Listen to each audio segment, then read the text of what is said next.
Good afternoon, gentlemen. Thank you for being here with us today. Schneider's purpose is to empower all to make the most of our energy and resources, bridging progress and sustainability for all. At Schneider, we call it Life is On. We are proud to have been awarded the first most sustainability corporate by Global 100. In the next chapter of our mission, we are trying to improve sustainability in transportation, one of the most important sectors in business operations and sustainability initiatives. According to Statista Research Department in 2019, road transport in China accounted for about 87% of the carbon dioxide emission of the transportation sector, which is equivalent to almost 10% of China's total emission that year. We understand this is a crucial problem, yet a strategic opportunity if Schneider are able to leverage a new transportation solution. This helps us secure our leading position in the sustainability and set the standard for the industry. In the next few minutes, our consulting team will present our idea to help Schneider address the problem and achieving our goals. Awesome. So today we're going to get started with an agenda and we're going to introduce our team about the current state and problems that we are addressing, and then go into our potential solution with risks that are addressed and could be a factor within implementation. Then we are going to talk about the potential impacts beyond our solution that they would cause. Finally, go through a timeline of our implementation plan and then talk about next steps. So here's our team. We are made up of 4 members, and we have 2 undergraduate students and 2 graduate students on our team. Hi, everyone. We want to start out by discussing the current state of China's transportation network, Schneider Electric's current state of operations in China, and Schneider's emission goals for the future. So majority of China's transportation is centered around road transportation, as we said, which is why our solution is centered around improving the current road transportation. We didn't want to add anything new that they are going to need. So Schneider Electric currently has 22 factories and 7 distribution centers all over China.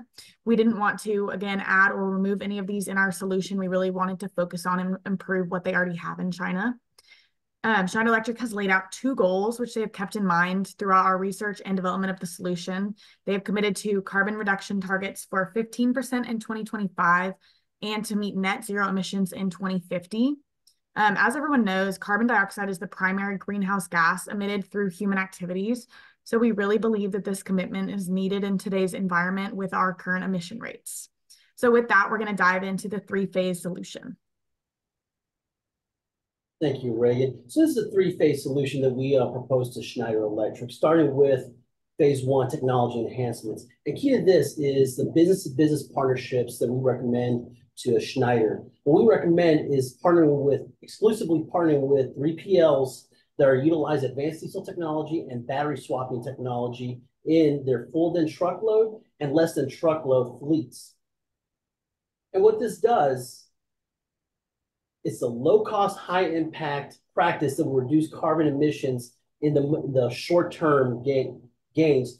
This is the most cost-efficient way to reach that 15% carbon reduction by 2025.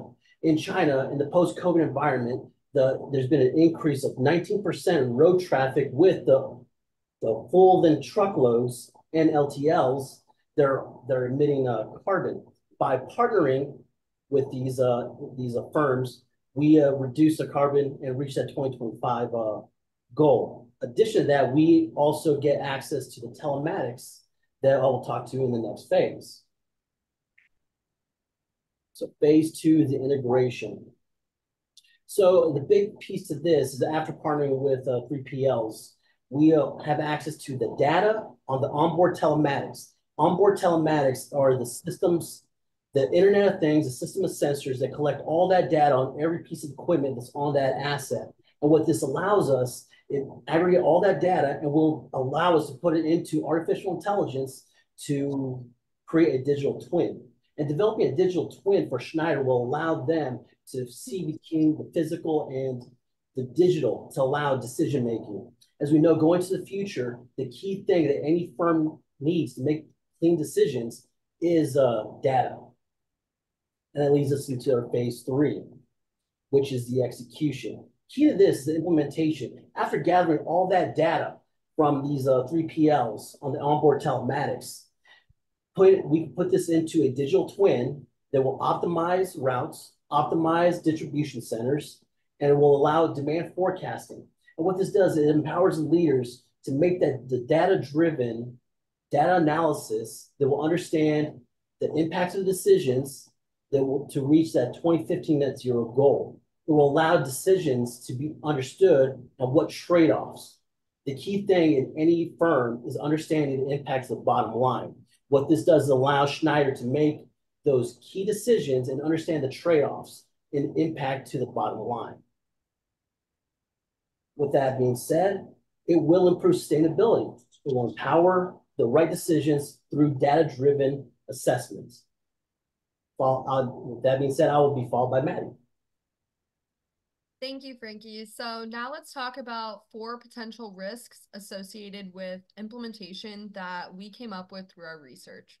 The first one would be the initial monetary cost connected to implementation.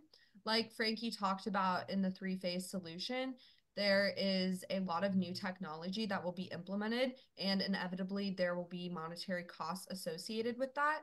Something that we hope to happen throughout our solution is that these technologies help us provide better services and better customer service. And with that being said, there will be a return on investment associated with this risk.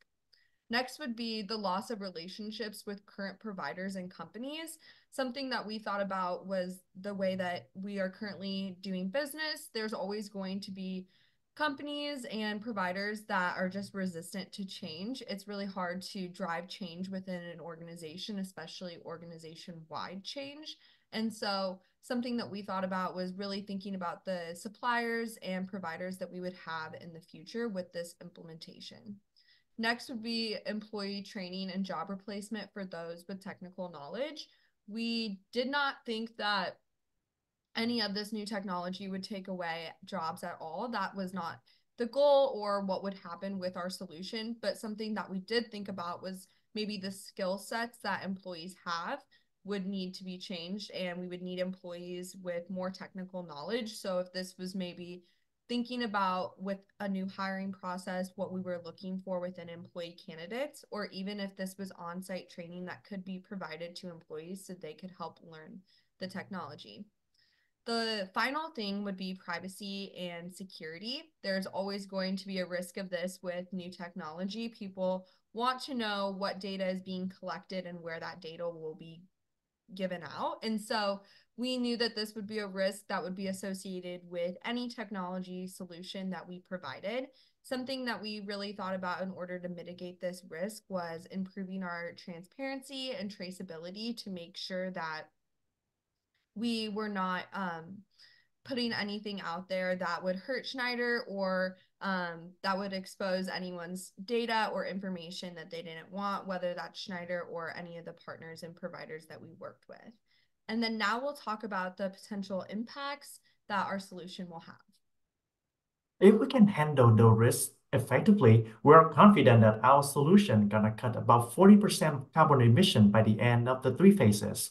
Specifically for phase 1, we believe that according to International Council on Clean Transportation, the advanced diesel technology and battery swapping technology will help us further reduce the carbon emission by 20 to 80% per vehicle. This will help us meet the 15% reduction in 2025. Phase 2, with the digital twins, we expect to help it cut about 700 tons per distribution center and factories. And we currently have 29 facilities, which is gonna equivalent to about 21,000 of carbon emission being cut each year. In phase 3, with the implementation of AI, telematics, and digital twins, our solution and the new system will help us cut about 20%. The second benefit of our solution is the digitalization of the routing system. This will help us meet the digitalization goal by 50% in 2025. And last but not least, decentralized and streamlined data flow across multifunctional department and location will build a foundation for further development. In the next slide, we're going to talk about our tentative timeline and how Schneider can implement this. We highly recommend that Schneider start out the first phase as soon as possible by reaching out to potential vendors who are available to switch to advanced diesel technology and battery swapping. And at the same time, along with that, we want to start initial development of the in-house technology for the AI digital twin. And we hope that by 2025, we want to initiate phase 2 with an approved AI digital twin system to integrate and collect data. This will continue through the end of 2025 and spring 2026, where, assuming all the milestones are met, we'll transition to phase 3. This is when Schneider will implement the DC and route optimization on the large scale. And as a result, we believe that this solution can help about 1,000 global suppliers reduce their carbon emission by 50% and help our customers reduce their carbon emission by about 800 million tons. Again, this is just a tentative timeline and this is subject to change based on Schneider available resources. And now Reagan will guide us through some next step on how to implement the solution. So lastly, we want to look at going forward in the next steps for our 3 phases. So first, focusing on phase 1, which will start, as we said, as soon as possible. We want to focus on researching, comparing, and partnering with the 3PL firms that will enhance our diesel technology, which in turn, as we said, will reduce those carbon emissions straight away. The next step for phase 2, which aims to begin in 2025, but again is flexible based on resources and other factors, is to begin researching to hire people with specialized knowledge of digital twin technologies and telematics. Schneider Electric is currently consulting on digital twins in the United States, so that would be a great opportunity maybe just to reach out to those people or try to bring them on board with this new project. And lastly, looking way into the future with phase 3, the next step is to start gathering information on pain points as we go through our 3 phases to watch out for those pain points, gather information in phase 3, kind of look how to improve them and to strive for that continuous improvement throughout this project. So in closing, just to reiterate, Schneider's purpose is to empower everyone to make the most of the energy and the resource, bridging that progress and sustainability. And Schneider has lived up to its brand, Life is On. It has lived up to being the #1 global sustainability corporation on the Forbes list. What we propose is for Schneider to reach that 2015 initiative, that strategic vision, by utilizing data, by implementing it into a digital twin and utilizing artificial intelligence, a very powerful tool to empower its leaders that start today and that will end and continue to go forward to make those right decisions, understand the trade-offs, and achieve that 2050 net carbon initiative. It allows Schneider not just to maintain its competitive edge as a leader in the industry, but to continue to go forward and lead in that industry as a leader of sustainability through data analysis, trade-offs, and making those very good and hard decisions at every level, and truly empower its workforce to commit to 2050 net zero. And it will make it the champion of sustainability in its field. With that being said, I will open up for questions. Okay, thank you very much for that very interesting presentation. We will then go directly into the question and answers period. We will start with Dr. Abate. Do you have questions for the students? Yes, thank you very much for the very interesting presentation. So what are you doing in terms of innovative stuff? I mean, you mentioned a lot of data analytics, AI related things, but are you actually going to do that? You say you're going to hire somebody else to do that. But so I'm asking this in terms of what value proposition you're bringing in this work. Are you just giving them visions then, just a plan to do something else? So Schneider also consults in artificial intelligence and digital twinning.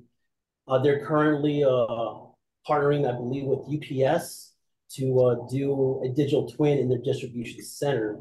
And Reagan, correct me if I'm wrong, that happened this past year, correct? Yes, I believe so. So that's one of the reasons why we decided to utilize that technology. And it was mentioned in-house technology. It's already available. It's being implemented in the United States. And the cost reduction or the cost savings will be just to keep it in-house. Does that make sense? Yeah, okay, then explain to me then. I mean, this technology has been there for many years, right? Onboard computers, they have been used to optimize tracking routes and whatnot. So, and then the AI aspect is new here, or that maybe Schneider is just deploying this in the specific case of China? That's a new concept here. Are you asking if AI is the new concept? Yeah, for this specific project, I mean, what is new in terms of what you're proposing?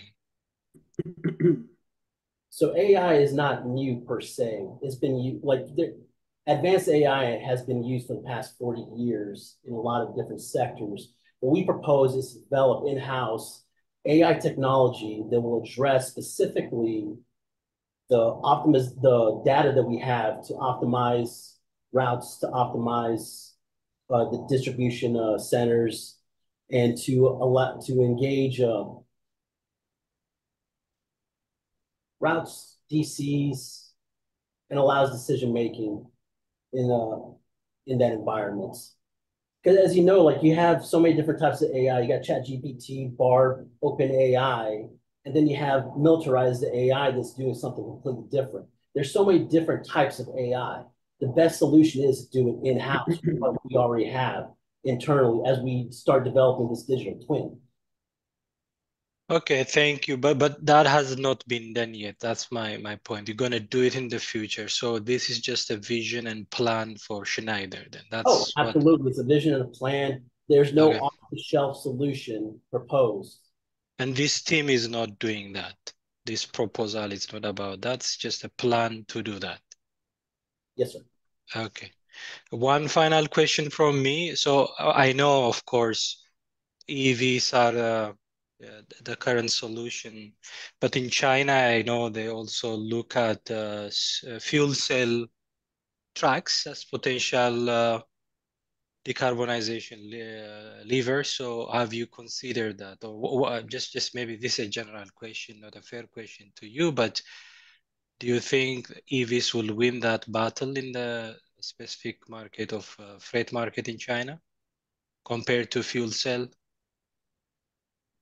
I don't know enough about fuel cells. I do know enough that I don't think electric vehicles will be the dominant player in The heavy truck segment. Yeah. in the heavy truck segment. I don't believe electric vehicles will be dominant.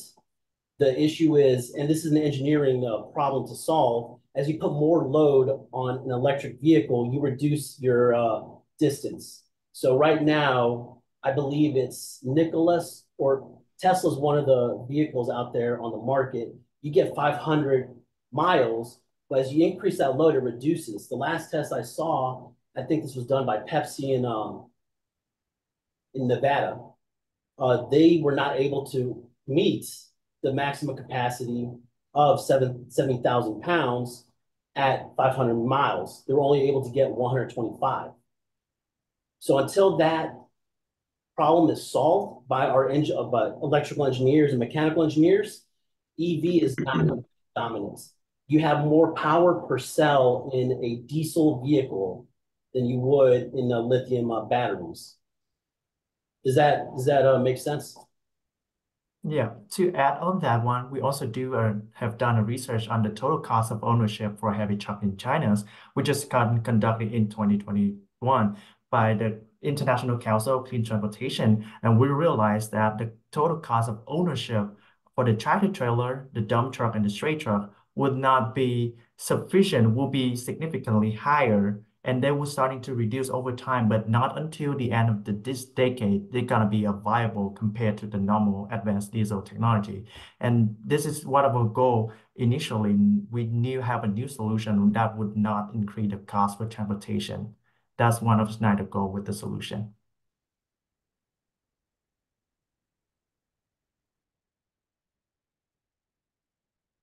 Okay, thank you very much. Mike, you have some questions for the students?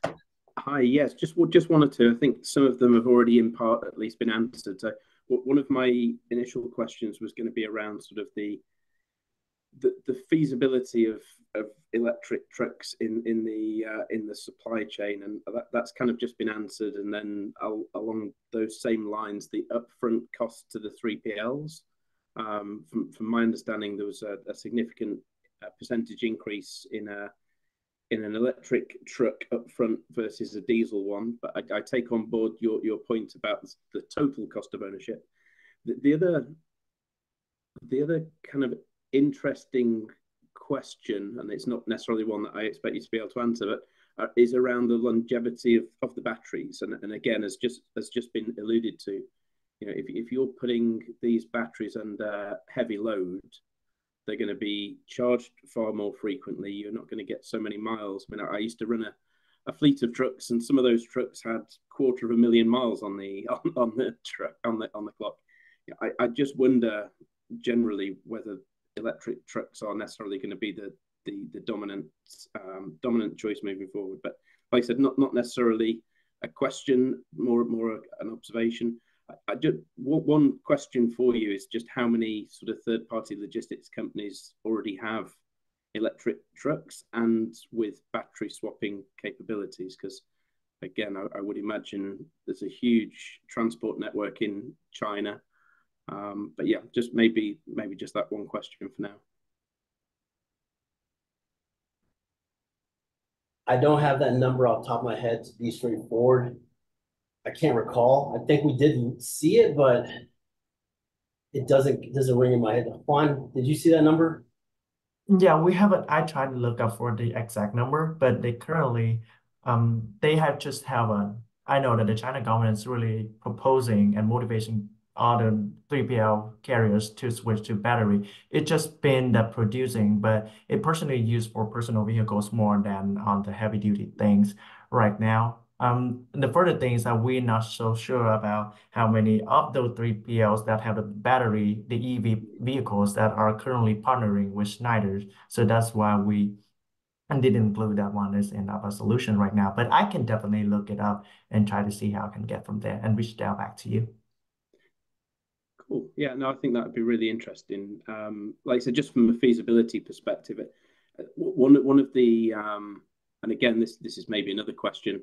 One of the challenges in the UK that we're finding is that two challenges, even when the three third-party logistics or ports and terminals actually commit to electric vehicles, they go to the manufacturers to order several thousand units, and the manufacturers aren't able to upscale production to meet the market demand. We're seeing that play through globally. I don't know whether that is necessarily a challenge in China. In terms of the market for that, I don't have the exact numbers of what the production output is. I know American production output, which is still it's not as robust as we would hope. I really don't have a lot of information internally on China, particularly because all my sources I don't trust open source from the CCP personally. It's very hard. And I used to be an analyst for the Defense Department. In terms of feasibility, what you're asking about is can a firm, for example, a trucking firm, switch from a regular vehicle to electric, and that's a very difficult thing to do. Upfront costs are pretty immense. Several firms in the United States have it's about $1 million plus $250,000, $300,000 additional investment per vehicle. And the problem you run into is like that vehicle has to hit 1 million miles per year, and each mile is about $3. So a firm needs to consider whether or not they're going to get that $3 million per asset. And truck as an asset, not just a single truck. When I say asset, the entire configuration to support it, which includes your maintenance, your upkeep, and the additional stuff that goes into actually charging. And there's a lot more to it because you also have to look at the local infrastructure. And I think, and again, I might be completely wrong here, but the battery swapping strategy, you would probably need 2 batteries for every truck that you run in order to keep one on charge all the time for the network to run. So, and the batteries are, to my understanding, one of the more expensive components of truck vehicle. So, yeah, there's a lot to think about for the third-party logistics firms, I think. But so we decided to go with battery swapping versus charging because, again, a firm has to have that vehicle continuously moving. They make the money by the mile. That asset, if that asset is down, you're not making the money. So battery swapping technology is the preferred technology that we propose. Now with that, with an LTL vehicle, I think you need 8. With an OTR vehicle, you need 18 to 20. That's a lot. I think I see the schematic in my head. It's about an additional 1 ton of weight in lithium batteries for an OTR truck. But in terms of time, it takes only 1 hour to swap out a battery versus charging multiple batteries for 6, 8, 10, 12 hours. And that's 10 hours. I'm not making any money. Yeah. Well, again, then from a logistics model perspective, you'd need 2 or 3 times as many trucks because your customers won't wait for the 12 hours, I don't suppose, to charge. So no, thank you for your comments. I don't have any further questions, just conscious of time. Well, thank you very much. I think that's all the time we have for question and answers anyway. So thank you for the interesting presentation and the questions and answers period. We hope to have the result out about next week, and best of luck. Right. Thank you very much. Thank you so much. Appreciate it. Thank you. Good to meet you. Bye-bye. Have a good weekend.